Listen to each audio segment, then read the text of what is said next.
Olá! Hoje a gente vai mergulhar numa história que é, na verdade, duas em uma.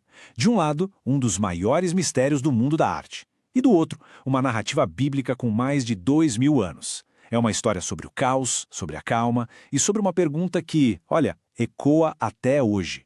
Vamos começar com a obra de arte. Pintada por Rembrandt em 1633, isso aqui não é só uma pintura, é um verdadeiro turbilhão de emoções. Olha a cena, o mastro do barco se parte, as ondas gigantes invadem tudo e os discípulos, eles estão lutando desesperadamente. Rembrandt conseguiu capturar o terror absoluto do momento, em contraste com uma calma que é, assim, divina. E o valor disso tudo? Estima-se em $500 milhão. Pois é, esse era o valor do conjunto de obras roubadas, lá em 1990, do Museu Isabella Stewart Gardner, em Boston. E A Tempestade no Mar da Galileia era a peça mais valiosa, uma perda, assim, incalculável para o mundo da arte. A história do roubo em si parece coisa de filme. Pensa só, 2 ladrões se disfarçam de policiais, entram no museu, rendem nos guardas e, por 81 minutos, eles escolhem a dedo e roubam 13 obras de arte, incluindo essa obra-prima do Rembrandt. E desde então, a pintura nunca mais foi vista. Sumiu. Ok, o roubo é fascinante, não tem como negar. Mas o que inspirou Rembrandt a pintar essa cena? Por que essa história específica de uma tempestade tocou ele tão fundo e continua nos cativando até hoje? Para entender isso, a gente precisa sair do museu e voltar bastante no tempo. E é justamente a ausência física dessa obra-prima, que retrata um momento de crise e de fé, que torna a história por trás dela ainda mais impactante. Agora, vamos para o cenário da história original, o Mar da Galileia. E isso não é só um detalhe poético, não. A geografia do lugar é a chave para a gente entender o pânico total dos discípulos. O que é super interessante aqui é a ciência por trás da tempestade. O Mar da Galileia, na verdade, é um lago gigante de água doce, que fica numa depressão geográfica. Aí o que acontece? O ar frio desce das montanhas muito rápido e bate de frente com o ar quente e úmido que está sobre a água. O resultado são tempestades repentinas e ferozes. Então o medo dos discípulos, muitos deles pescadores experientes, era mais do que justificado. Eles sabiam o perigo que estavam correndo. E a descrição bíblica, nossa, ela se encaixa perfeitamente nessa realidade geográfica. Não era uma tempestadezinha qualquer. Era um evento cataclísmico que ameaçava afundar o barco a qualquer momento, enchendo tudo de água e de desespero. E é nesse ponto que a história ganha profundidade. A gente vê 2 reações completamente opostas à mesma crise. De um lado, o pânico humano. Do outro, uma confiança divina. Essa imagem aqui ilustra perfeitamente o conflito central da narrativa. De um lado, os discípulos em pânico, gritando o que é quase uma acusação. Mestre, o Senhor não se importa que a gente morra? E Jesus, dormindo.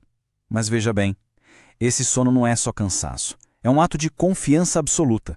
Uma demonstração de que, mesmo no meio do caos, existe uma paz que vai além da nossa compreensão. Santo Agostinho pega essa cena e transforma numa alegoria poderosa. A barca não é só um barco de madeira. Somos nós. O mar são as provações da vida. E a tempestade? São as crises que nos atingem. A raiva, a tentação, a perturbação. A pergunta então muda de figura. Quem a gente acorda dentro de nós quando a tempestade chega? A reação de Jesus ao ser acordado leva a história para o seu clímax teológico. A questão aqui não é mais só sobreviver a uma tempestade. É sobre revelar quem ele realmente é. Com uma ordem simples, silêncio, cale-se, Jesus acalma os elementos. A tempestade para e uma calmaria imensa toma conta do lugar. O medo que os discípulos sentiam da tempestade se transforma em um temor reverente. A pergunta deles não é de curiosidade, é de um espanto profundo.